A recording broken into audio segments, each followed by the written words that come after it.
Nwaneri tries one!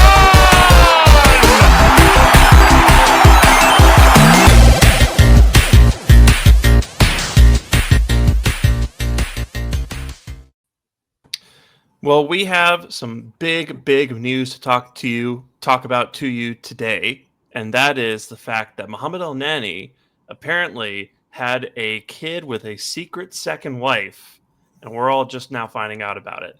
This is not that kind of gooner, an Arsenal podcast, and that is correct. It's not the big news that we have to talk about today, but Muhammad El-Nani apparently really did have a secret second kid, or a secret kid with his second wife, which as an Egyptian American, is the most Egyptian thing I've ever heard of. That's peak Egyptian behavior. Moving to Dubai and starting a second family. I've heard this story a couple times before. Let's just say that. But yeah, we're going to talk about a lot of things tonight, and with me is John, who you can follow on Twitter 305cast, and we're going to talk about all that stuff. But first, John, how are you doing? And do you want to be the very best? I want to catch them all. I want to catch all of them, and hopefully Arsenal do too. I feel like Andrea Berta is getting his Ash Ketchum on. So yeah, he is. He's trying to collect he's trying to collect all of them. Yeah, all the Chelsea players. Well, yeah. It's hard. Like I said, if you throw a dart at the Premier League, it's hard not to hit a Chelsea player. Yeah. It's too many of them. That's why they're making the Club World Cup final. But before we get into kind of the stuff that we had planned to talk about today, I just a couple notes on some heavy topics that have emerged over the last few days. First of all, our hearts go out to everyone who's been affected by the Texas floods. That death toll is now over 100. And it's just really tragic and really sad to see happen. So, if there's a way for you to help or to get involved with those efforts, I highly encourage you to do so. I'm trying to find something on my end where I can assist in any way. And it's just really sad. And then on top of that, of course, Diogo Jota and his brother died in a car accident late last week, which is also really sad. They were both, Jota was 28 and his brother was 26. And, just, I thought, I don't want to say thoughts and prayers. There's so much of a negative connotation around that these days. I really do, like, my heart breaks for, first of all, his family and his friends and his loved ones. Again, that's not an age to go. That's way too soon. But second, just for not only Liverpool fans, but fans of the Portuguese national team and Portuguese football and Wolves and Porto and just anyone in football who enjoyed him, and that includes us. He was a great player. He basically won everything there is to win with Liverpool, and he still had plenty of career left. So it's just really sad.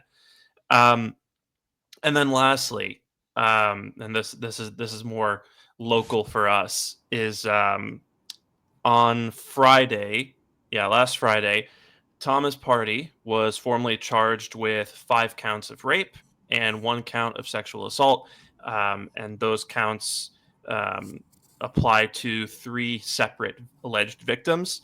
I should add that Thomas Partey has denied these allegations. But yeah, we're not going to talk about that today. We are going to talk about that as soon as we can. It's just that we felt that it would be best if we waited until an episode where, myself and John and Drew were all present to, each give our thoughts on that. But, just want to let you guys know we're not trying to ignore it or hide from that. That is a really important conversation we need to have.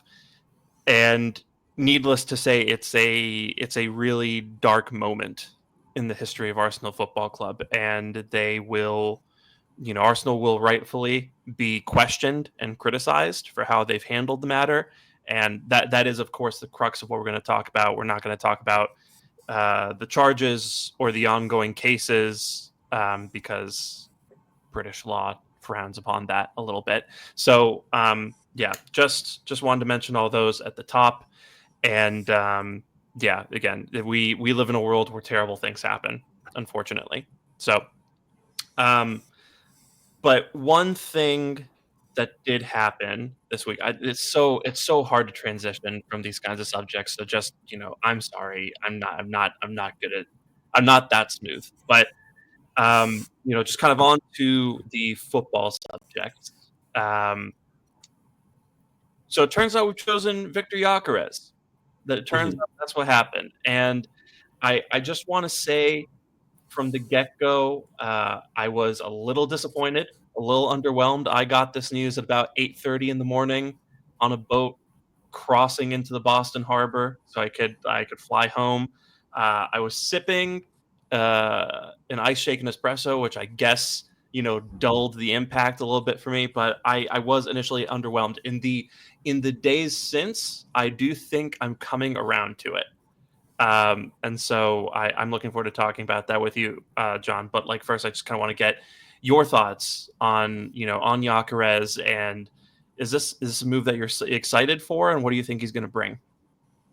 I am excited for it. Remember when we were all going over the Sesko and Gyökeres ones, and I know you and Drew were all on Sesko, and I was the one that was saying a little bit more excited about Gyökeres, and I think it's because I'll tell you the last time I think we had a player, and I'll get into it because there's a Reddit user named Larry von Schneiser on Reddit.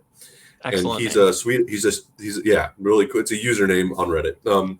And he's allegedly a Swedish. He wrote a Swedish perspective on the Gunner subreddit, kind of delving into a lot of the old interviews that he had. So I'm going to share some of that from it. But the kind of overarching feeling is that this is a guy who's grind. He was on the grind to get where he is. And you can kind of see that reflected in the style of play that he has. He is relentless. And even when he played us, he hit the woodwork at one point. It was like this. He was nonstop trying to score. Even when we were like 5-0, 5-1, that we were beating him 5-1, he was still hitting the woodwork, and that like kind of determination to score goals, I feel like has been missing in this team, that kind of grit. And I'll tell you, the last kind of player I remember like that was Alexis Sanchez. And I've said for a long time that I want a player who has the desire to score or make something happen as much as Alexis Sanchez has in the front attacking side of Arsenal. You could argue that Saka has that too. I think Saka definitely, but he can sometimes get what's the word I'm looking for?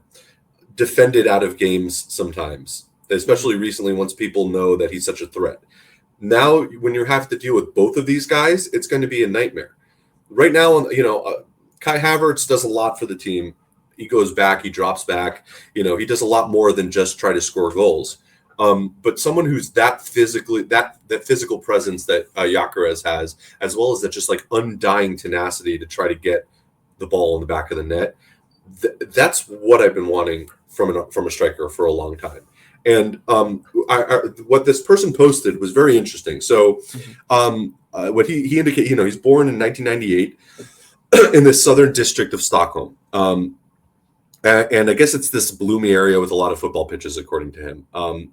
He started playing at 5 years old. And I know a lot of people know a lot of this stuff, but, in case you didn't, his first club was, I'm not going to try to pronounce it, but IFK I am going to try to pronounce it. IFK Aspudentelis. It wasn't a big academy, kind of a local club. From age 5 to 14, he stayed like loyal to that club, which is nearly a decade. And apparently in Sweden, a lot of talented kids end up switching out of where they're going. But he stayed with them. And his dad, apparently, Stefan, was the one who he played in like lower divisions and became his coach eventually. And he kind of said, you need to kind of stick around. At one point he was spotted by BP, which is kind of their version of Haaland, like the Arsenal or Ajax academy. And they produce a lot of national team players. Like most of the national team players from Sweden come from BP. It's Broman. I'm not going to try to say it. And this is around 2012. And he was invited to train with them. He wanted to go. His dad said no. His dad said, you got to stick around. You got to kind of grind it out, which kind of exemplifies this path that he's had, this kind of what this person identifies as slow and stubborn, and I think that's that kind of mentality of, making sure, just grinding out, right? And then even when he went to just grinding out, it's just important. It's important, I think, for any player, but particularly one where you want some kind of a lasting impact on their mentality and how they play, right? You're someone who's not going to be deterred. If they're stopped by a defender, they're not going to throw their arms up in the air and stop. They're going to keep going and going and going and grinding and grinding. That's the kind of player I've wanted at Arsenal, and we can get into more because there's some interesting stuff about the history of his career. But I am excited about the signing. There are concerns that I have, and I think a lot of people share them. Obviously, the Portuguese league is a very different animal than the Premier League. I mean, he scored against top opposition, so we can't really say that he's never done it before. But at the same time, you look at at who he's playing against, and my concern is what happens when he's continuously frustrated more often than not. When he's not scoring for a period of time, is he going to be able to overcome that? We'll see.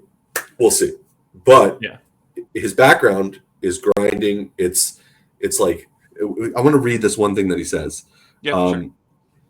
He's not a product of hype. He's a product of gravel, patience, and sheer jävlar anima, which is, I guess, a Swedish word. And I'll tell you what that means. I'm guessing it's something to do with like relentlessness or. Yeah, he says, look that word up. So I'm going to go look up that word, and we're all going to know what it means. He's a product of jävlar anima. Anima. I hope that's not the one I'm thinking of right now. No, it's not. Very direct and upfront. So that's what I'm. Yeah. So he's not a product of hype. He's a product of gravel. I like that. We need that in this team, I think, especially up front. Yeah, here's the thing, right? Yeah, here's the case against Victor Gyökeres, right? And that is he's 27, so there's not resale value, right? Which, that the importance on that really depends on how much of a win now mode you're in. It's not the biggest red flag for me at this point in time, especially because there's another 27-year-old player that I'm dying for us to get, and we'll probably get to him later in the pod. But there's that. But maybe the main thing is that, the strength of the leagues that he's performed in are not all that high, right? I think it was Opta that came out and said that the level of, pretty much the majority of the Portuguese league is kind of comparable to League Two in England, and so it's you have to wonder about how he's going to fare against Premier League players, right? We're talking the most competitive league in the world. Every team has, really, really tremendous players. We're watching Manchester United and Spurs at their worst in maybe their histories, strolling to a Europa League final, right? This is a really high-powered league that Gyökeres is going to make the leap to. And I think for me, another issue is, the lack of aerial prowess. And, when we talked about this offline, Drew said that Thierry Henry wasn't exactly great in the air either. And I do think that's a fair point, but this Arteta team is really geared towards winning those duels, especially in the air. And to have a center forward who can't serve as that focal point, if we want to go long, if we want to go over the press, I do wonder about that. Now, of course, you do have Havertz who can play that role, and I think people are acting like Gyökeres is going to come in and play 90% of the time. I do think it's going to be more of a timeshare between him and Havertz, depending on matchup, right? Or maybe we end up changing it up. If you look at what happened in the Champions League, you kind of look at some of the Club World Cup stuff. You're starting to see a shift towards two strikers. Yeah. You look at like Milan, for example. And, this was a successful team with 2 strikers. So I'm not saying that's what we're going to do, but, Arteta's, if anything, showed that he'll adapt to what he has and kind of what the current meta is in the league. He'll adapt. So it might, we're assuming he's going to be a lone striker, and it's probably the case, but you never know. It might be a case where we see 2. Yeah, and you could even do that in the 4-3-3, where I think we tried to do that with Havertz when he first arrived, where we played him at left center mid, but kind of as a second striker. So I think you could do that, right? So, I think some of these risks are mitigated, and the case for Gyökeres, which I think grows more convincing by the day, right, is that number one, if you look at his record in the Portuguese league and for Coventry City, it's insane. It's insane. People didn't come close to it. He had for Sporting 97 goals in the last 2 seasons. Insane. And in the league this season, I think the second best scorer in the Primera Liga had like half the goals that Gyökeres had, right? So, while he is definitely not going to show up and score 50 goals this season for Arsenal, and if he did, we're winning a double, right? But he does. I don't know. Maybe he does, right? We'll put that on a 1% chance he does that, right? Yeah. But even if he doesn't do that, I still think the floor for Gyökeres is 15 goals and assists in all competitions. Like, that's the absolute floor to me.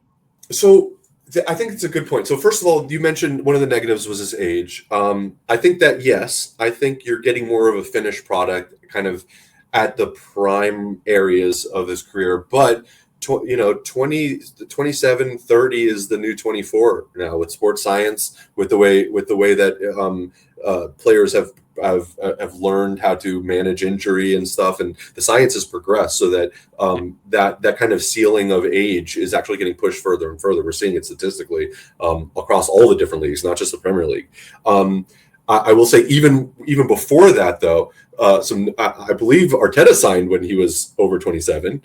I think Monreal did as well. So these are two players who made a significant impact in the side. Obviously, Monreal being one of the stalwarts at the left back, and then Arteta being maybe not necessarily a game changer, but a captain and someone who is now the manager of Arsenal Football Club. So there's. Obviously, the age profile is a consideration. Obviously, the differences in the league and the difficulties of the league are definitely considerations. And it doesn't go just for, which is why I brought the gravel conversation up and like where he came from. And there's more. Right? I suggest you going on the subreddit and looking at that post because it's long and it's good. But I feel like with a player like Gyökeres, what I anticipate we're going to see if his career has been anything to go by, which it usually is with players, that even if he's not scoring every touch that he has, which statistically he almost has been, he's not going to stop trying. And that I feel like, how many times have we talked about like this horseshoe of death that we have going on with Arsenal, where we're just crying for someone to try to shoot the ball at goal. Yeah. We're going to get that with Gyökeres, I think. Whether he's scoring all the time, he's going to try. And even if it's not going in the back of the net, one of the things that happened with Sanchez, if you recall, it made the other players around him more dangerous too. Because right now, you have to worry about Kai Havertz and all of that, and that's important.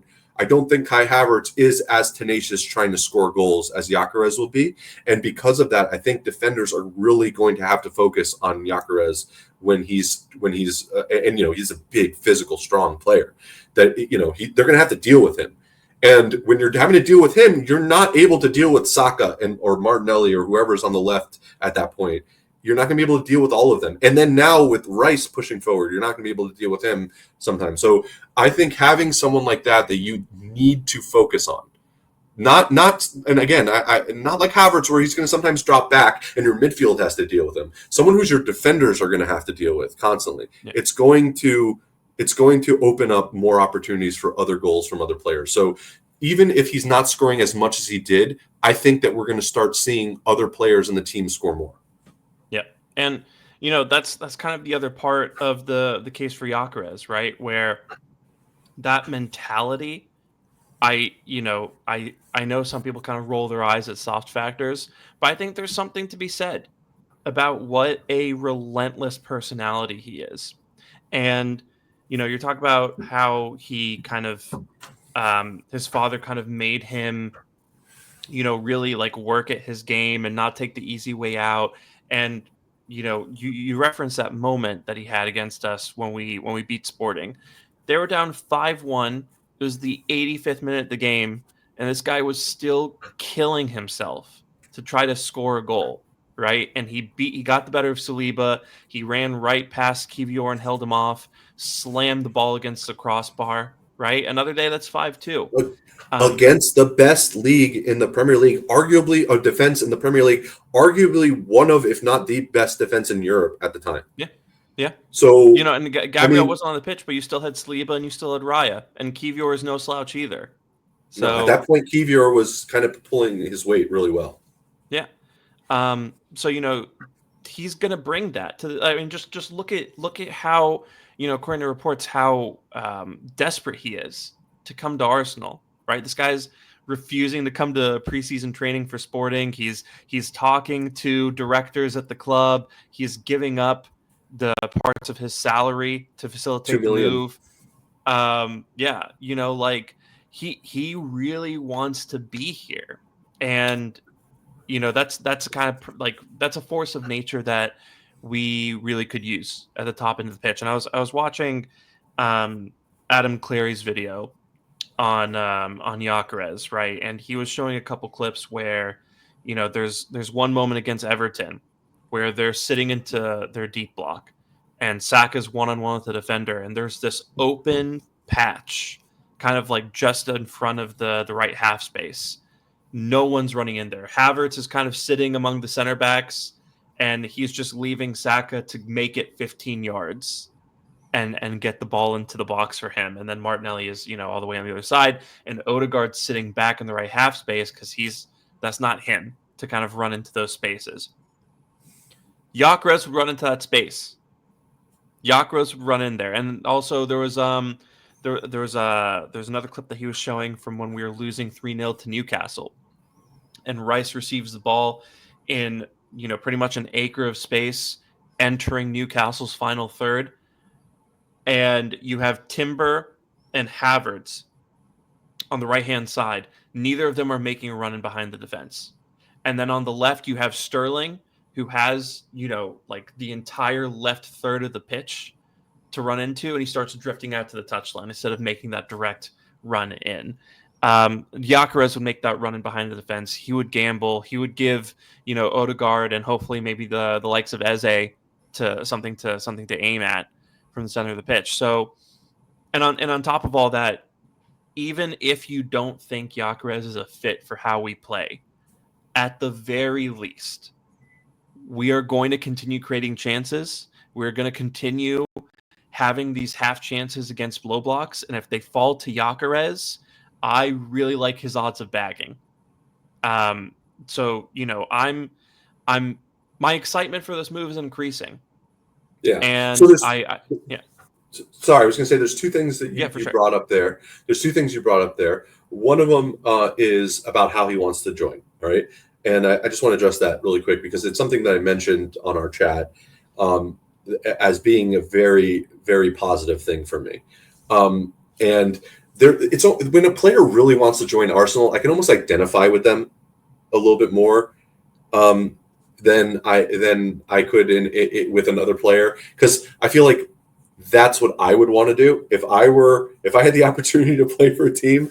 I'd want it obviously to be Arsenal. I'm biased in that regard because obviously I'm an Arsenal fan, but there's something about someone who's that vocal about wanting to come here and that believes in this project and that wants to give everything he can for this project that fills me with a lot of hope for what he can do with this football club. And that leads me to my next point, which is we're talking about what he's been so far.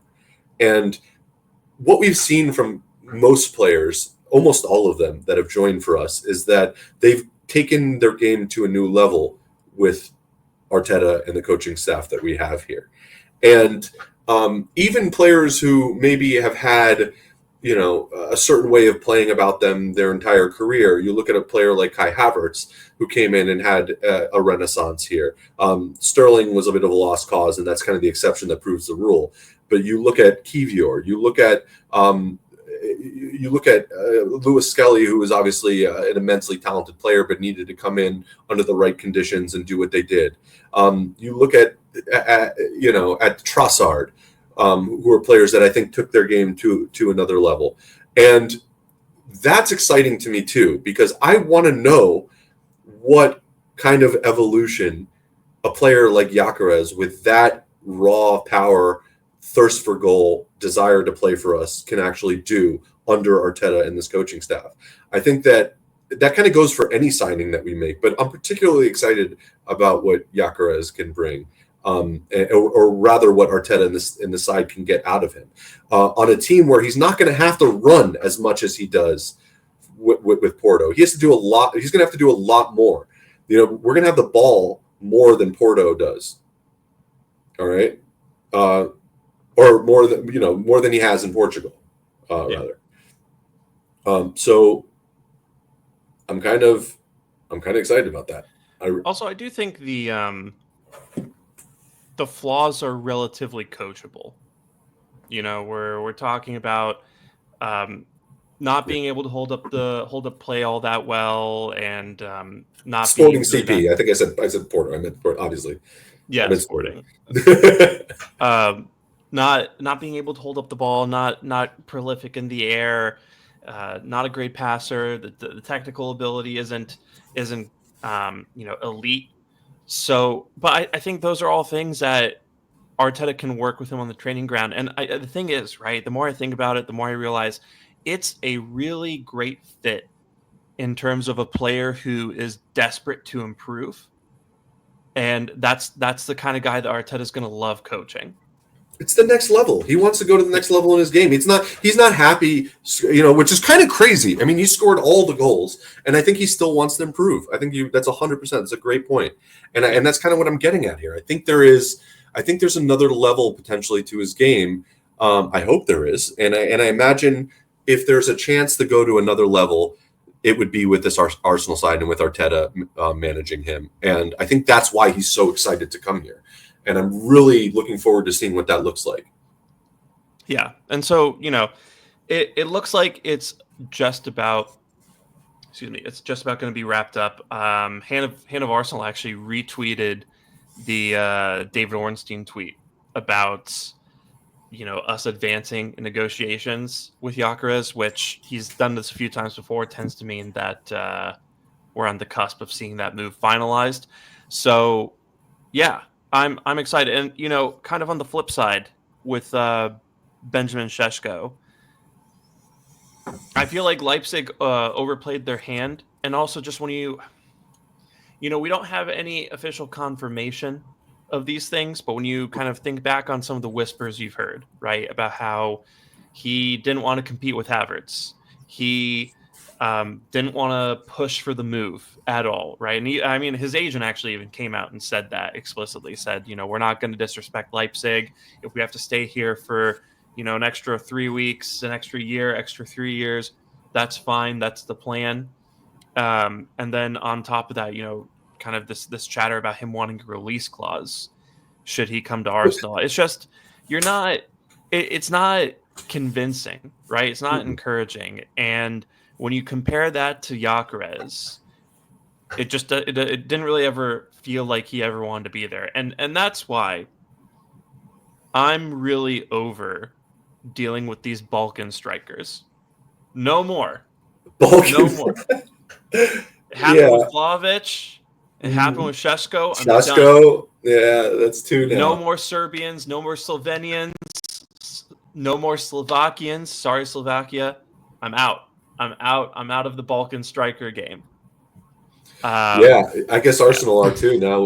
Now bring on the Swedes.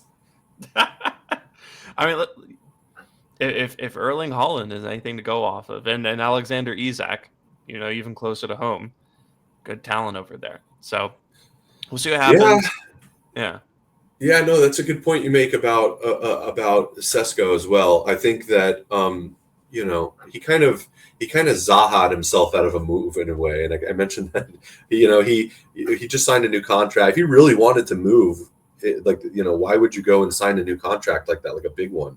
I feel like that kind of hampered. Of course, the club is going to try to keep you and put a big value on you. Like, I don't know if it was done on purpose or if it was whatever. But I think from a strategic standpoint, if your goal is to move, and do you really want a player that's not really interested in coming here? Yeah. If I could tell you, I mean, obviously, if we could get at the same price, I think given the ceiling of Sesko, if it were a money thing and they were the same price, I think you potentially go for Sesko, and then maybe not. I mean, maybe not. And I mentioned this the last time we had a conversation. I think we need a kind of ready-made goal scorer that kind of can just jump in here and just start banging them out. And we're at that point. Yeah, I think that we need to. It's like shit or get off the pot time. All right, with Arsenal, we need a trophy this season. We need a trophy this season. Speaking of shit or get off the pot, I just kind of one last point of the Gyökeres thing, and then we'll move on. But I am really encouraged by the kind of the transfer side of things here, where we tried to negotiate with RB Leipzig, and they basically refused to budge on this 90 million euro value. Yeah, I still like Šeško better than Gyökeres, but for 90 million euros, no. Sorry, I'd rather go for Gyökeres. And so, for them to basically price Šeško out of a move, I think in the past we would have tried for the rest of the summer to see if we could move them a little bit on that. But I'm really encouraged that Berta said, okay, well, I'm just going to go to the other guy. Yeah. Bye. I was listening to the Arscast and the Arscast Extra, and James was talking about this, and he was, or maybe it was one of the one of those amazing podcasts, the one gold of standard. Guys. Yeah, everything they say is gold, and and they were talking about how it might have been whatever, it might have been the actual on their Patreon about the signing of the new player or whatever the hell it was. Point is, they were talking about how the feeling was that Gyökeres was kind of a Berta guy, and that Arteta really wanted Sesko, and it was James, actually, now that I think about it, and he was saying that is not to say that Arteta does not want Gyökeres, but I think his preference was, and a lot of the fans were, Sesko as well, which I think was interesting because they were talking about how that kind of is an interesting dynamic in play now, because generally speaking, historically, Arteta's kind of gotten who his guy, or at least they've deferred to him as to who they want. But I think now there's the realization, as you were indicating, that it was just not financially feasible, and because of that, I think there was a pragmatic approach to the summer, which is what we want to see, right? We can overspend on a player and then kind of be detrimented in other areas that we're trying to strengthen.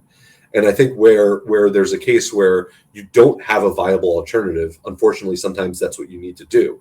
But in this case, I think because Berto is on board with Gyökeres, I can see how Arteta can see, notices he's a talented player that he can work with and that he wants to be here. And because of that, we were able to facilitate something that still worked and allowed us to get actually what's a really good deal, I think.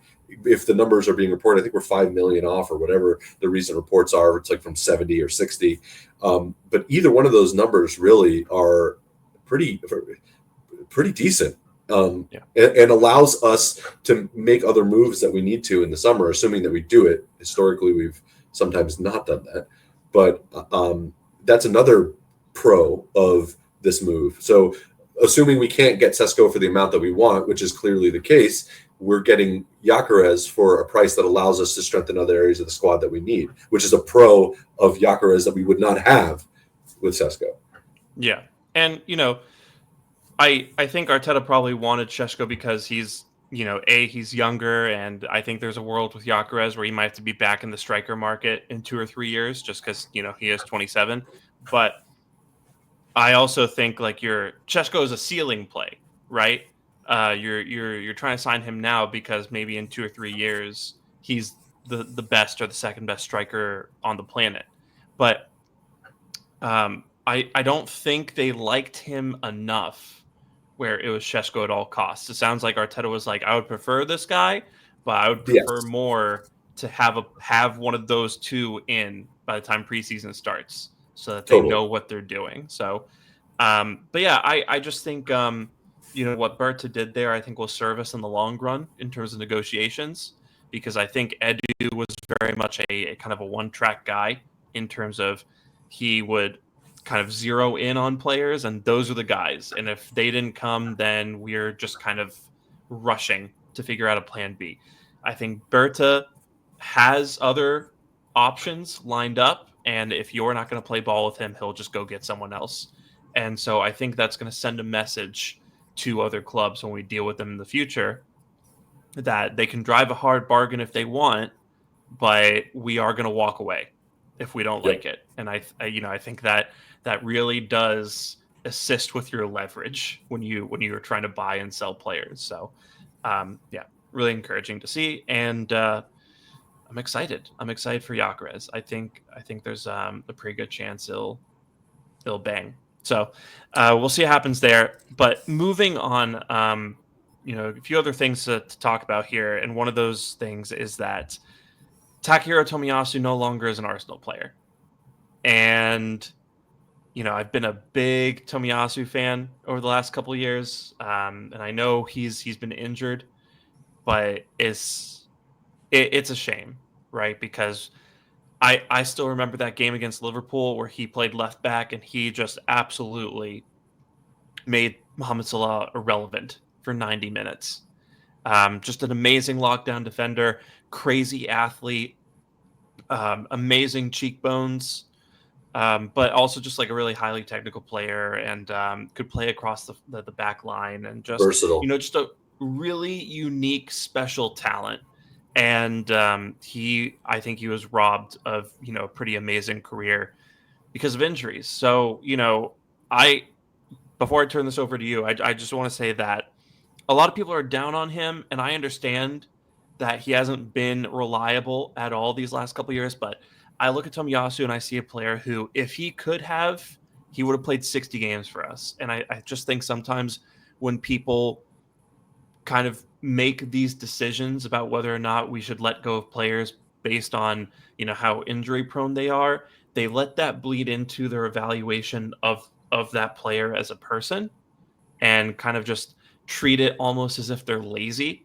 And I just want to say that this was just really horrific luck, and I still think Tomiyasu was an excellent player, excellent mentality, and I just hope that he can kind of get back on his feet somewhere else, playing wise, and kind of rehabilitate his career. But John, how does it feel to see Tomiyasu leave? He was one of my favorite players. He was one of my favorite players. I mean, what an amazing talent he was, and how versatile he was. And I said it at the time. We didn't lose the league a few seasons ago when Saliba got injured. We lost when Saliba and Tomiyasu got injured in the same game. That's what did it. If Tomiyasu did not get injured and he was able to stay fit, I think we win the league that season. That's how confident I am in how good he was. And to have him as a utility player was absolutely amazing. I am confident he would have eventually worked his way into the first team at some point if he was able to stay fit. But it was difficult because I think some of his versatility maybe could have been a little bit of detriment to him because whenever we had other players that were less versatile, so we needed to play them in certain areas, and he was able to kind of slot in anywhere that we needed him, which is what ended up happening. And it's a real just unfortunate situation. And Arsenal history is kind of littered with players like this, of like what could have been with them, and it does suck because this is very much a concrete example of what could have been. That I think Yeah. we win the league if he stays fit, and it's just a shame because I haven't really seen the discourse about him being lazy and things like that. I don't know where that's coming from. If that's some of the discourse going on, I mean, everyone's entitled to an opinion, but I'll tell you what, I don't see. I've never got that sense from him. It's not so much that people are calling him lazy. It's just that I think people are kind of dismissing him as a player and just being, oh, well, Tomiyasu, like, never played. Fuck that guy, basically. Oh, yeah. I feel like that's a kind of short-sighted view of what that player, how talented he was, and how well respected I think he was from Arteta and the coaching staff and the other players on the team. Yeah. I mean, this is a guy, he had his foibles like every other player does, but I mean, for me, he's always going to be a what could have been kind of Arsenal player, and it's a shame. And I'm sad to see him go. And I wish we could have seen more from him. And again, like I said, if he doesn't get injured that same game that Saliba does, I think we go on to at least draw or get some points off City. And who knows what happens then. I strongly believe we win the league that season if he doesn't get injured. I can't prove it, but it's just my gut feeling. No, I mean, I'd much rather have seen him against Erling Haaland at the Etihad than Rob Holding. Right? Yeah. So, all credit to Rob Holding. He's had to step up when he can, but as we saw from his run of games after that, it was just not the level that it wasn't a title. It wasn't a title run performance from him. But I think we could have gotten that from Tomiyasu had he stayed fit. Yeah. It's Man, when you said what could have been, I'm immediately like thinking of like Diaby and Wilshere and Eduardo. Ramsey in a certain. Ramsey ended up coming back, but like you remember what he was like before the injury. I mean, he was one of the best players in Europe. Yeah. I guess before he tore his ACL. I was about to say. Luckily, we haven't seen it with Timber. Knock on wood. He ended up coming back from that horrible injury that he had that ended his season right before it started. But yeah, we do have a lot of players, a history of players who just get injured and become these what could have been players. Diaby and Wilshere, I think, are the examples of that, and Eduardo obviously too. I think also Rosicky. I'd put Rosicky in that category, and maybe to an extent Santi Cazorla. I think we saw a lot from him, but I mean, he was plagued with injuries. And it is unfortunate. I think maybe. In a weird way, Gabriel Jesus. I think he might be in that category too. I think so. I think we've seen a lot of injuries from him, and where we start seeing momentum and setbacks, and then setbacks and setbacks, and he's never really been able to do what he can. And I think he's, is a very talented player that should have been able to step in. So yeah, I would put Tomiyasu in that now, unfortunately, of what could have been. Yeah, interested to see what he does. I think Gunnerblog actually said that Tomiyasu is looking to be back playing by October. So, we'll see where he ends up. I wish him all the best, and I'm sorry things didn't work out the way that they should have. But on to a situation that I think is kind of getting concerning for some people. And that is, so Ethan Nwaneri has 1 year left on his contract, right? Yeah. And there have been negotiations between him and Arsenal. I should say at the top that the current reports indicate that Arsenal are pretty confident that Nwaneri is going to sign an extension and stay. But I guess I want to ask, like, but we'll make this a two-parter. Number one, how confident are you that Nwaneri signs and stays? And number two, if you were in charge of the Arsenal negotiations and you're across the table from Nwaneri and his agent, and they tell you we want to be paid like Miles Lewis-Skelly, what would your response be? Ooh, that's a good question. All right. So the first one is how confident I am. I'm going to go with my heart on this, and I'm going to say that, he's an Arsenal kid, and I feel like he's going to want to at least give it one more season, at least, to try to make the break. But I think he's going to want some assurances, I think. And I don't know that this is the case. This is pure conjecture on my part, probably some projecting, but I don't really know him, and I don't really, obviously, but I can try to put myself in his shoes, right? You're this young, just as a human being, you're this young, talented player, and you've come up through the Arsenal ranks, and you and your best bud, Skelly, are making this kind of breakthrough into the first team and this really exciting Arsenal squad who's actually challenging for things. And now your friend starts being the little bit of the star, right? At the beginning, it was Nwaneri. And if you remember the discourse around it was like, oh, this Nwaneri, he's like this new star. He's like the next Saka or Erdogan, whatever you wanted to call it. He's going to be the next big thing. But then all of a sudden, kind of like out of nowhere, MLS was the one that everyone was talking about. And I imagine that would have some kind of that he would feel some kind of way about that. Yeah. That, you know what I mean? That maybe he wasn't getting enough chances because of the position that he played and who else he was competing with for that position. And maybe MLS got a little bit of a better start because of the injuries and the difficulty we had at that left side. But for whatever reasons that it happened the way it did, I imagine the human factor of it would, I don't want to call it jealousy, maybe that's some aspect of it, but I imagine there's a little bit of a feeling one way or another that he has about his chances versus his compatriot. And I kind of had the same worry with Emile Smith-Rowe and Saka as they kind of broke through together. But Emile Smith-Rowe seemed a little bit more laid back than, and understanding maybe.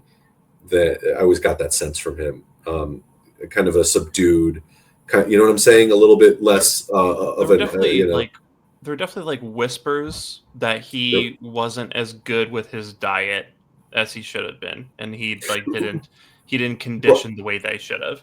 Yeah, but and that's 100% true. I guess I'm talking more along the lines of his mentality, like his attitude. It was always a little bit more subdued and and he was always like, have you ever seen any of his interviews? He kind of seems pretty laid back. Obviously, he's a professional athlete. Like they have a certain tenacity to them. But I feel like Nwaneri, I never got that sense from Nwaneri. He was a go-getter. He wanted to be in the star, a star at this club. I'm sure they all do. But I mean, he's so locked in person. Like, sorry, I feel like I keep referencing this thing in Philly, but just like the interview, when I was up there was one point where we just finished filming, and all the players walk out, and obviously you're just like standing there. They're not really paying any attention to you anyway.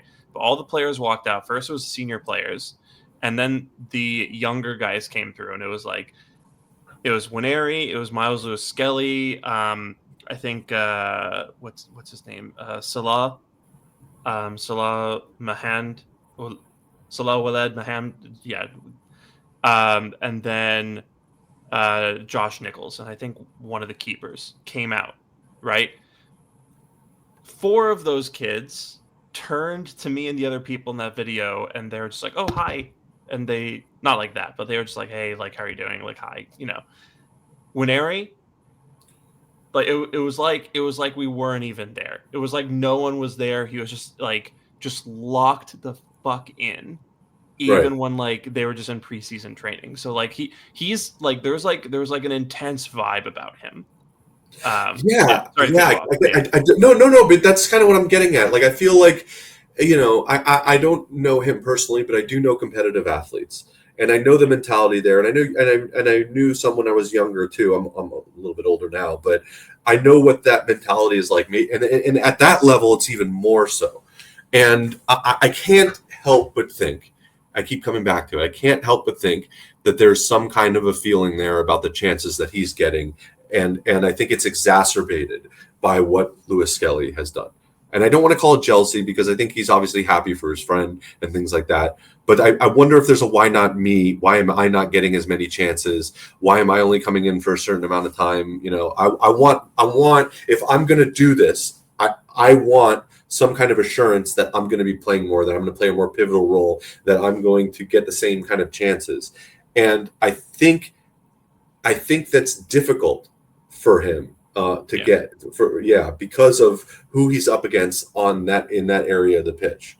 I think he'll get assurances that he's going to play certain things, but think about if Odegaard's in front of you, if Saka's in front of you, do you think that you're going to become the main guy on that right-hand side, anywhere near that right-hand side anytime soon? But also on top of that, right, you're hearing that Eze might come in, and he's probably going to take league. Yeah, and like if you move to a number 10 role, you have two people in front of you. Or if you stick with the 4-3-3, Eze is going to take left wing or he's going to take left 8. And then there's us being linked to Rodrigo and Madueke. Yeah. Two guys who are going to play left wing and right wing ahead of you, right? Or at least that's the thinking, right? So if you're Nwaneri or you're his agent, you're asking Arsenal, where do I fit in here? Right. 100%. And the answer probably is you're Odegaard's direct backup at right 8. And they kind of maybe Saka's backup in the right scenario. Maybe, yeah. And you have to decide whether or not that's enough. And I would say, and obviously I'm biased here, but I would say at 18 years old that I think that is, especially because, you're looking at an Odegaard who played through injury last season, and we'll see how he starts next season, right? You're looking at a Saka who I think we're entering an era where Arteta's going to try and manage his minutes, and also you're looking at a team that you have seen that it is possible for half these guys to drop like flies by December. So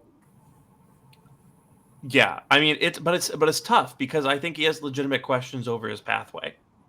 Yeah, I think he does, and it's something that's not just a problem. It's hard to call it a problem, but I don't think it's a phenomenon that's unique to him as a young player. I think a lot of young players nowadays, because of your Mbappes and your Lamar and all these guys, these young players that are making these big. Lamar, what the hell? The Barcelona kid. What? Oh, Yamal Lamar.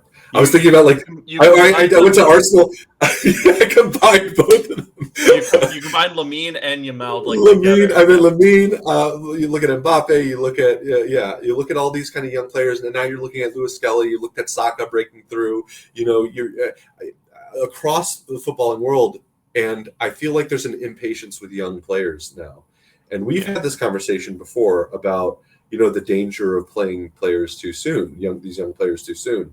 And I think there's a risk, of thinking these players are good enough. As much as part of the whole deal is to see these young players excel, and that's part of like the Arsenal DNA. I think that you need to temper that to an extent. I agree with what you've said before, that you need to temper that. And I think maybe there's an impatience in these younger generations of footballers for instant gratification and immediate stardom that I think is potentially detrimental to A, development at one particular club if they're not getting the right chances right off the bat, and then B, for their overall development as footballers, because they're going to end up making moves. And you saw it with young Arsenal players like going to Chelsea, for example, and you saw what happened with that. I think the better move for him would be to hold tight, develop with Arteta and Arsenal. I think you're gonna get your chances and just capitalize them when you get them. And that would be my advice. So sitting across the table, if that's the negotiation we're having, I'm trying to convince him of that, I think. Yeah. And I think I would respond to Nwaneri with two things, right? Kind of based on these concerns. Number one, he's 18, and he's got plenty of time to grow and develop and stop looking at the Mbappes and the Kubarsis and the Pedris and the Lamine Yamals of the world, right? Like he'll get there. Yeah, like he'll get there. And I think his job for this season is just to make sure that Max Dowman doesn't take minutes off of him, right? But the second thing is, if you want that position, go get it, Yeah. right? Like Lewis Skelly, if you really want to like break it down, at the beginning of last season, he had Calafiori, Zinchenko, Tierney, Tomiyasu theoretically, right, Mhm. and Kivior ahead of him as left back options, right? And he leapfrogged all of them. And now, granted, right, a lot of this happened because some of those guys were out injured. But when they came back, they didn't take the shirt off him, right? He locked that position down. He made it his. So if Nwaneri wants to become a starter, he's gotta beat out Odegaard. He's got to beat out whoever plays at left 8, right? And maybe that will require a lucky break. And he kind of had that lucky break last season, and he didn't hold the position down either at right wing or right 8. And again, like you said, he's competing with world class players there, but we all saw that he hit a bit of a physical wall during that stretch, and that's okay. He's not on the same development line as Lewis Skelly is, but I just think there is a future for him at Arsenal, and I think the way that I kind of like the age profile that we're targeting with some of our players in those areas now, I think is going to lead to a natural transition for him to take over. Like this is the season where Martin Odegaard's going to turn 27, and we're going to sign. Well, I'm fairly confident we're going to sign Eberechi Eze, right? And he's 27 as well, right? So like these guys are going to phase out just when you hit that point in your career where you are ready to take over. So yeah, I hope that's kind of the message the Arsenal are sending him, and I hope that they stay. So I guess would you say that you're confident Nwaneri's going to stay? I think he's gonna stay. I think he will. I think he will. I think if just to at least one more season. I can't. I feel like it would be a bad decision to leave right now. I think he's going to get the chances. And you mentioned we kind of talked about how he needs patience. He also needs a little bit of flexibility. All right, and I don't get the sense that he's kind of like Maitland-Niles, where he would be getting these opportunities. He just did not want to play right back or whatever, and then was wondering why he's not getting picked on squads because he refuses. I don't get that sense from him, so I think he'll be flexible where we play him. He just needs to be patient, and I think he's going to do that. And if the club's confident, I'm confident. So I'm going to say yes. If he said, "I'll sign the extension, but you have to loan me out next season," would you do that? I think that's a bad move for him. Mm-hmm. I really do. Would I do it? I mean, I would want to keep the player at the club. He's an Arsenal talent. He's an Arsenal boy. Yeah. I want to keep players like that here. I feel like that's what this is about in many regards. Like that's the more for me. Seeing the Lewis Skelly stories and the Saka stories, those are the narratives that are to me personally some of my favorite in the sport, and what I love supporting Arsenal because we give these young players a chance. So I want him to stay here. I want him to succeed here. If it meant loaning him out, I mean, obviously, I think I would. I don't think it's a good move for his career, though. I think he should really sign the extension and really try to make a position his and capitalize on opportunities that I think are going to come at some point in the season. Yeah.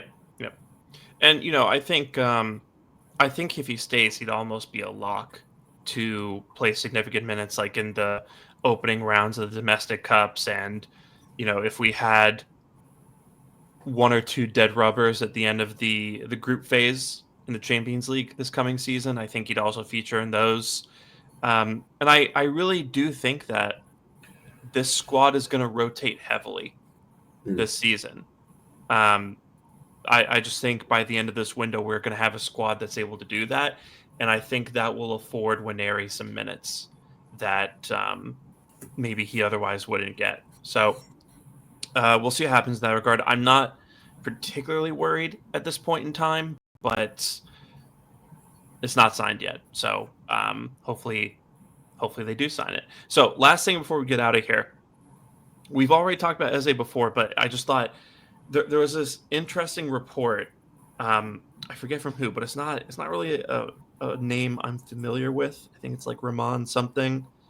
But here we go. Rahman Osman. I don't know why I read it that widely. Rahman Osman. Sorry, I'm Middle Eastern. I should be nailing these first try. Rahman Osman and Mohammed El Neni. Mohammed El Neni. Come on, Sham. I'm so sorry. I've disgraced my whole bloodline.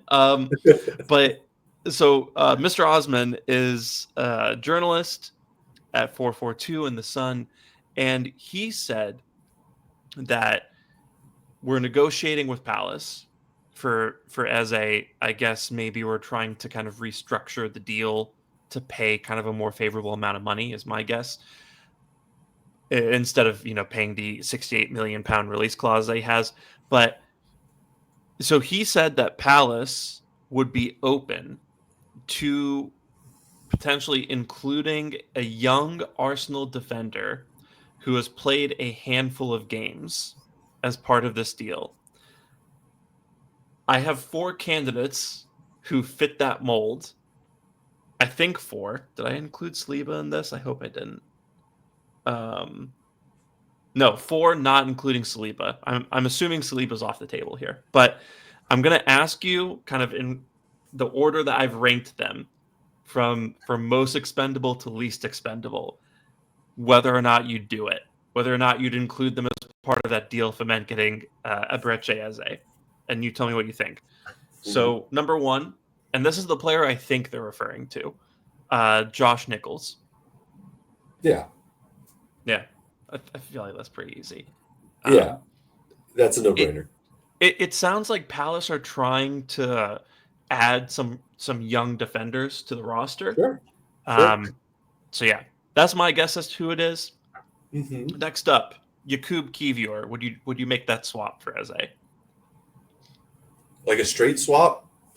I think you'd probably have to pay a little bit of money on top of it.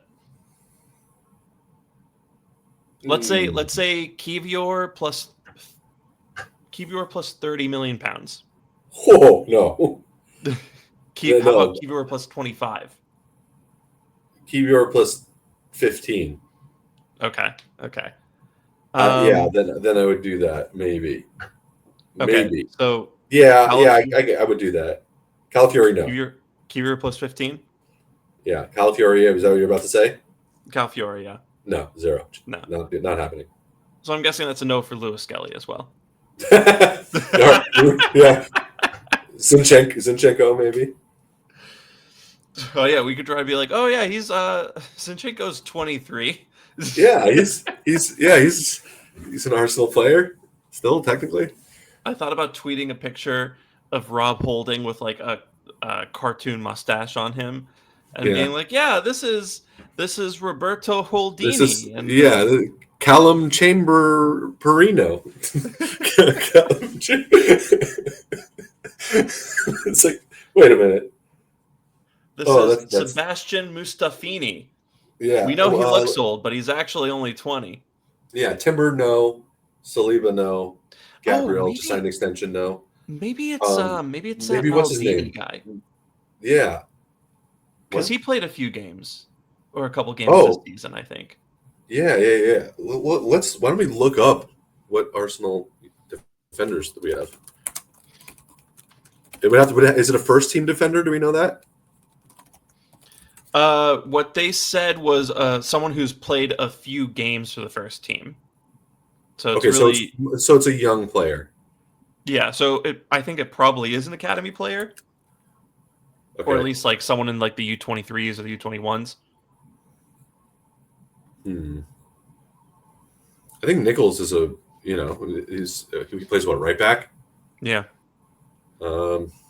I'm not sure who they have How behind about Munoz. what about Elian Caseta? I have no idea who that is. I just Googled it. It says a left back in the under 21 squad. He's also been involved in training with the first team. This is AI.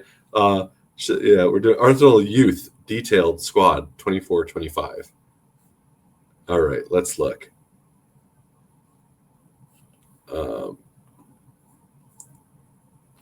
I guess it's the Arsenal Youth team. I think so. Yeah. Okay, well, these people are 14 and 15. All right, this is not working. No. All right. Yeah, I don't think it's any of them, but No. yeah. Would you want? I don't think I've asked you this. Would you want Eze on the team?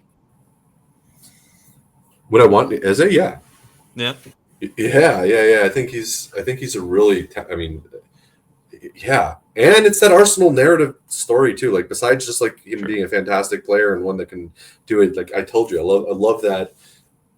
Coming home kind of vibe, and I feel like again, it comes to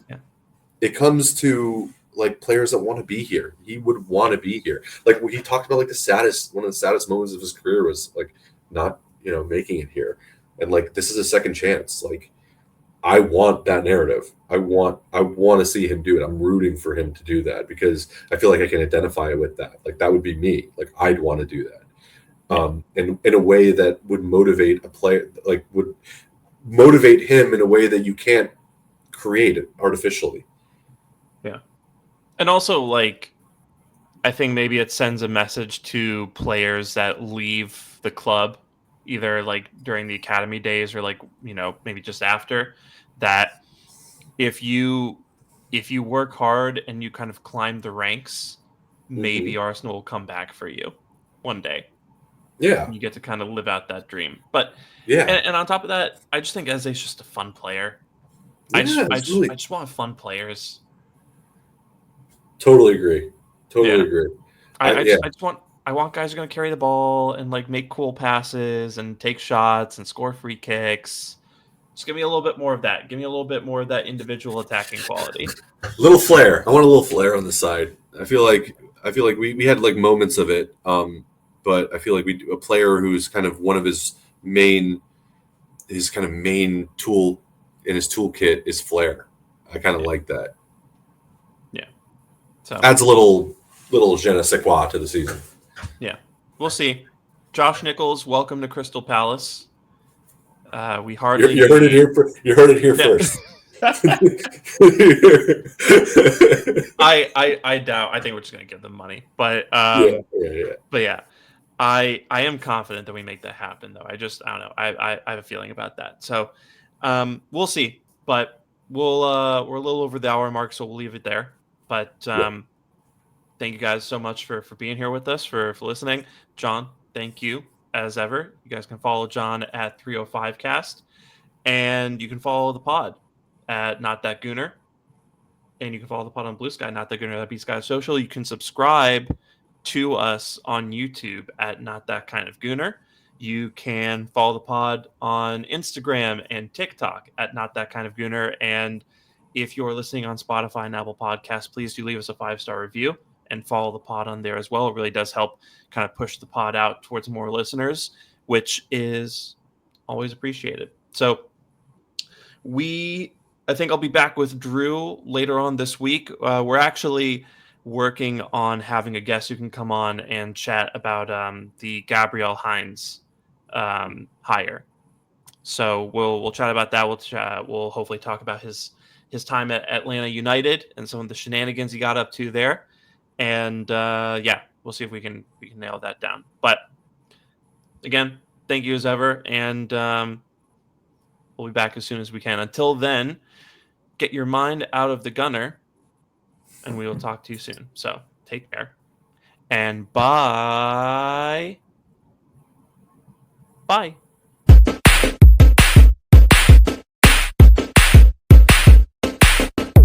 Secret Gooner.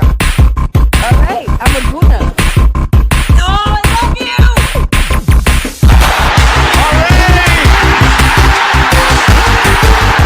With a minute to go. Here's the businessman. Here's Santi Cazorla. Takehiro